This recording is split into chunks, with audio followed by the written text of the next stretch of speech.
Ladies and gentlemen, today we're going to be talking about a Lightwing Zachary. I do in fact have Lightwing Zachary completely maxed out, 100% ascended, you can see right there, as well as I have his abilities completed and I have him max glyphed. I'm going to talk about his kit and then we're going to put gear on him. I've removed all of his gear, that way we can discuss how I would build him. Let's talk about his passive first. His passive gives him a bonus turn that happens whenever he gets hit by an enemy attack. This bonus turn is 30% when unascended and 50% when ascended. I do believe he needs this ascension to be a viable hero, and this ascension happens on the second ascension. Now, if you look at his basic attack, it's going to be doing 80% damage and granting an attack up for one turn. The one turn can be quite important. If you look here at the A2, you get immune for 2 turns, which is quite important. And then if you look here at the ultimate, 150% damage to an enemy, ignoring the enemy's defense. That's 100% of enemy defense ignored. This attack cannot land a critical strike if the enemy is killed, fully heals this character. For this reason, we're going to be building him with 2 stats, flat attack and as much attack as we get, because his ultimate is not going to crit, and instead it's going to be doing damage based upon his attack that goes through all defense. So we're basically trying to execute people with true damage. And we're also going to be building him with HP, because if he does one shot and kill something, it will fully heal him. So having some HP will help. Plus he has A tier attack and health, so getting some more of those stats on him will be efficient. If we look at the managing the gear here as well, I'm going to show you what I would put on him. I'd be looking for something like either attack percentage or HP percentage type of boots. In this scenario, I think the ones I'm going to go with here, let's go with the attack ones that have, let me move myself so you can see the gear better here, attack percentage with attack and agility. Then we're going to pick a weapon here, and we're looking for just as much attack as possible because we don't, again, care about crit. There's attack right there.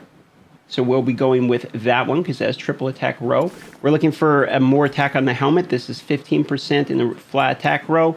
This is crit damage, etc. This one has 15% crit damage, crit rate. This one has more flat attack, and it has some speed because this is actually a glitched helmet that has speed on the helmet you normally can't get, that I got during the winter festival thing. They actually had a thing where you could buy one that had incorrect stats on, so we'll take that one. Again, we're looking for flat attack as much as possible, so I'm looking for attack percentage rows, and I'm not really seeing too much of them here, and we're looking for an attack set. Obviously, I'm wearing Dawn sets because I'm looking for as much attack as possible. This piece looks like it has more attack and actually has health and health road, so this is pretty much precisely what I'm looking for. I'm going to try to get this one to 9 just to see what it's going to roll in addition here. It rolled health again, that's quite good. I actually like this piece a lot, so I'm going to go ahead and dump all these items into it, the 5-star ones that I'm not really interested in, and the 6-star blue ones. Even though I know I love with that one, I'll get rid of it, get it to 12,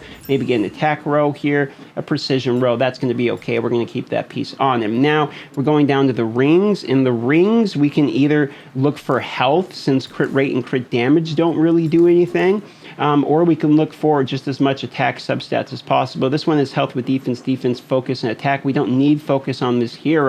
I'm going to look for the warrior ring set. There it is. It has crit rate, crit damage, but it has a little bit of attack, some health, some resistance. I'm probably going to end up going with that one just because it's the best option that I'm seeing here.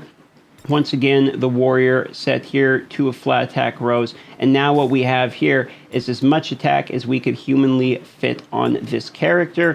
And if we look at the stats now, what do we have here? We have basically 4,200 attack, okay, and 14,000 health. So now let's see how he performs.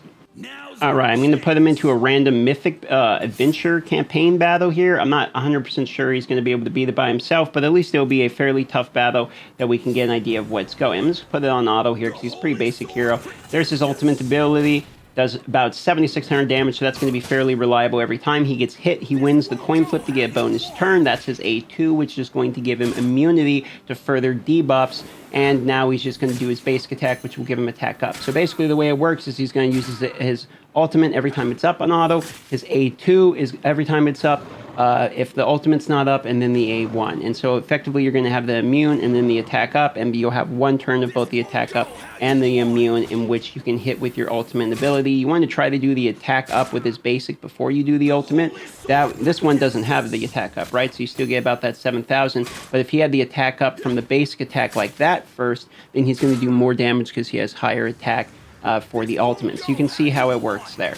He's working better than I would have thought, you know, honestly, by himself in this here. And the cool thing is he's a light hero, so he doesn't really have to worry about the elemental affinities, advantage, disadvantage, anything like that. He just, look at that, 10,000 damage because of the attack up, just kills one hero, gets healed the full, and he's doing himself very well in the Mythic campaign by himself. So, I mean, I think that's a pretty good example of the hero. I think he's exceptionally good also in arena PvP because he can kind of jump in front of people's turns and disrupt people's momentum, and then also be used to execute through people's defense ups, etc. He's kind of self-reliant, you know. He doesn't really need a support type of hero. I do think he works really well with CC because CC can go inside of him, right? And Savannah. So like if you had CC Savannah like weak, where Savannah dies, the attack goes on him, CC goes on to him, you could have sort of like a completely steamroll, unkillable god Zachary type of thing. I could see being very hilarious. So I can see there's other ways, you know, around buffing him. He doesn't really need anything though,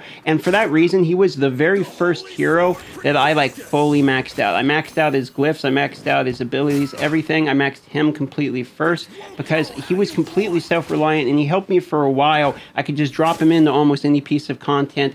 He's not very good in the dungeons, admittedly, I'll admit that there, but any piece that he needs to kill like minions or get through waves, he does a great job because of the reasons stated and what you're actually seeing here. So consider using Lightwing Zachary. If I had to rate him 1 to 10, it would be like a 7. He's not exactly like completely game changing, and he does need those ascensions in my opinion. But things like this, where look, now he just got healed 15,000 health because he KO'd the minion, and you know, now he gets the bonus turn on. I mean, it's just really good. It's just a really good combination. Let me know in the comments down below what you think of Lightwing Zachary and which hero you want me to cover next. Don't forget to like the video if you want to see more Awaken Chaos, and subscribe if you want to see more Awaken Chaos as well. I love y'all, and I'll see you on the next video.